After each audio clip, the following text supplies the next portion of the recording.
बच्चों, कैसे हैं आप सब? आशा करती हूँ आप सब अच्छे होंगे, स्वस्थ होंगे। स्वागत है आपका इस कक्षा में। आइए आज हम पढ़ते हैं हिंदी का पार्ट 2, हिरोशिमा की आग। प्रस्तुत पाठ में ये बताया गया है कि हमें हिंसा नहीं करनी चाहिए, इससे लोगों में भय पैदा होता है। भय मतलब डर। उस दिन जापान के हिरोशिमा शहर का आसमान नीला और साफ था। सूरज चमक रहा था। लोग बसों और ट्राम कारों में बैठकर काम पर जा रहे थे। हिरोशिमा की सातों नदियां धीरे धीरे बह रही थी। गर्मी का मौसम था। सूरज की किरणें पानी की सतह पर थिरक रही। जापान के कई बड़े शहरों टोक्यो, ओसाका और नगायों पर हवाई हमले हो चुके थे। हिरोशिमा अभी इन हमलों से बचा था। हिरोशिमा के लोग इस बात से खुश थे। वैसे उन्होंने हवाई हमलों से बचने के लिए जो कुछ संभव था वे तैयारियां की थी। आग न फैले इसलिए पुरानी इमारतों को गिरा दिया गया था। सड़कों को भी चौड़ा कर दिया गया था। जगह जगह पर आग बुझाने के लिए पानी का प्रबंध किया गया था। बमबारी की स्थिति में लोगों के छिपने के लिए सुरक्षित स्थान बनाए गए थे। प्रत्येक नागरिक अपने साथ हमेशा दवाइयों की एक छोटी थैली रखता था। घर से बाहर निकलते समय लोग बमबारी से बचने के लिए खास प्रकार के कवच और हेलमेट पहनते थे। मई 7 साल की थी और माई और वह हिरोशिमा में अपने माता पिता के साथ रहती थी। कल ही उसका चचेरा भाई गांव से आया था। वो अपने साथ खेत की कुछ ताजी शकरकंदियां लाया था। माई अपने माता पिता के साथ सुबह सुबह शकरकंदियों का नाश्ता कर रही थी। माई को बड़ी भूख लग रही थी और शकरकंदियां उसे बहुत पसंद थी। तभी अचानक एक भयंकर हादसा हुआ।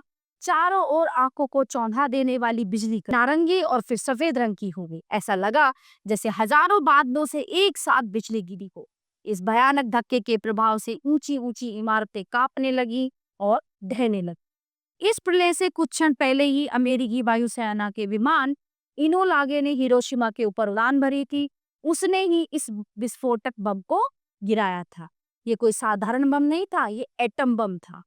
बम का नाम B-29 विमान के चालकों ने लिटिल बॉय रखा था। लिटिल बॉय हिरोशिमा शहर पर 6 अगस्त 1945 को सुबह 8:15 पर गिरा। बम के विस्फोटक के धक्के से मई तुरंत बेहोश होकर गिर गई। कुछ घंटों बाद जब उसे होश आया तब चारों तरफ एकदम सन्नाटा था और आसमान का रंग काला स्या हो गया था। शुरू में तो वह हिल भी नहीं पाई। वह सब और चीजों को जलता देखकर डर गई। फिर अंधेरे में कुछ दूरी पर उसे एक लाल रोशनी दिखाई पड़ी। कुछ देर बाद उसे माँ की आवाज सुनाई पड़ी। माँ उसे बुला रही। माई ने बड़ी मुश्किल से अपने ऊपर पड़े हुए लकड़ी के तख्ते को हटाया। तब तक माँ उसके पास दौड़ी हुई आई और उसे अपने गले से लगा ली। हमें जल्दी करनी चाहिए, माँ ने कहा। देखो तुम्हारे पिता आग में कितनी बुरी तरह से फंसे हैं। कुछ देर तो माई और माँ आग का भयानक तांडव देखती रही और प्रार्थना करती रही। फिर माँ तेजी से लपटों में घुसी और पिता को सुरक्षित बाहर ले आई। अच्छी तरह से पिता की हालत का मुआयना करके माँ ने कहा, बहुत बुरी तरह से जल गए हैं। फिर उन्होंने अपने किमोनो के कमरबंद को खोला और उससे अपने पति के शरीर पर पट्टी बांधी। उसके बाद उन्होंने पति को पीठ पर उठाया और माई का हाथ पकड़कर दौड़ने लगी। नदी की तरफ चलो, हमें जल्दी से जल्दी नदी पर पहुंचना है, माँ ने आदेश दिया। तीनों तेजी से नदी के अंदर कूद पड़े। कूदते समय माँ को माई का हाथ छोड़ना पड़ा।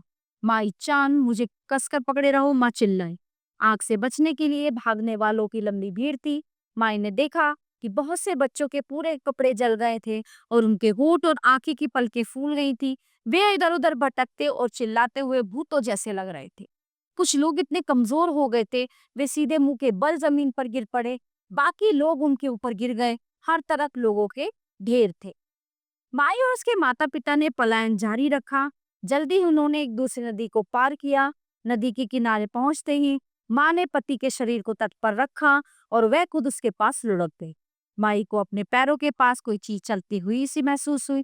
टप टप, वो एक चिड़िया थी, एक नन्ही सी अबाबी हो। उसके पंख जल गए थे और वह उड़ नहीं पा रही थी। लड़खड़ाते हुए टप टप करके चल रही थी। एक आदमी का शरीर धीरे धीरे नदी पर तैरता हुआ जा रहा था।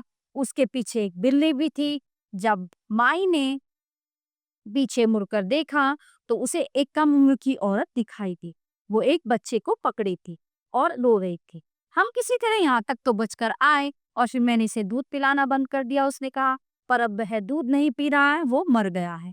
वो औरत अपने बच्चे को कलेजे में चिपटाए हुए नदी में घुसी, धीरे धीरे करके वे गहरे और गहरे पानी में गई और अंत में माई की आंखों से ओझल हो गई।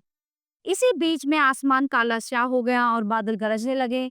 फिर बारिश होने लगी। वैसे तो गर्मी का मौसम था, परंतु फिर भी हवा काफी ठंडी थी। ऊपर से गिर रही बारिश चिपचिपी थी और उसका रंग भी काला था। फिर आसमान में एक इंद्रधनुष निकला। उसमें आसमान की काली कुछ कम हुई। इस मंद रोशनी में मरे हुए और जख्मी हुए लोग साफ दिखाई देने लगे। 9 अगस्त 1945 के दिन, जिस समय माई और माँ अपने ध्वस्त शहर को देख रही थी, उसी वक्त जापान के एक अन्य शहर नागासाकी पर भी एटम बम गिराया गया और वहां भी हिरोशिमा की तरह ही हजारों की संख्या में लोग मरे और जो बचे उनका सारा घर बार तबाह हो गया।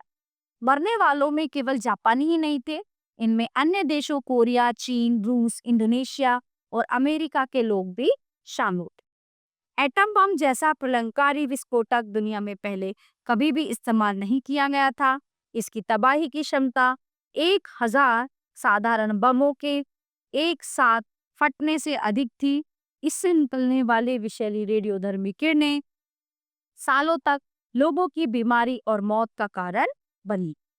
प्रत्येक साल 6 अगस्त वाले दिन हिरोशिमा के लोग एटम बम से मरने वालों के नामों को कागज की लालटेनों पर लिखते हैं। इन लालटेनों को जलाकर हिरोशिमा में बहने वाली 7 नदियों में छोड़ा जाता है। धीरे धीरे ये नदियां अपने साथ मरने वालों की याद में बनी लालटेनें लेकर समुद्र में विलीन। प्यारे बच्चों, ये पाठ यहीं पे समाप्त होता है। आशा करती हूँ ये पाठ आपको अच्छे से समझ आया होगा। मिलते हैं अगली कक्षा में। धन्यवाद।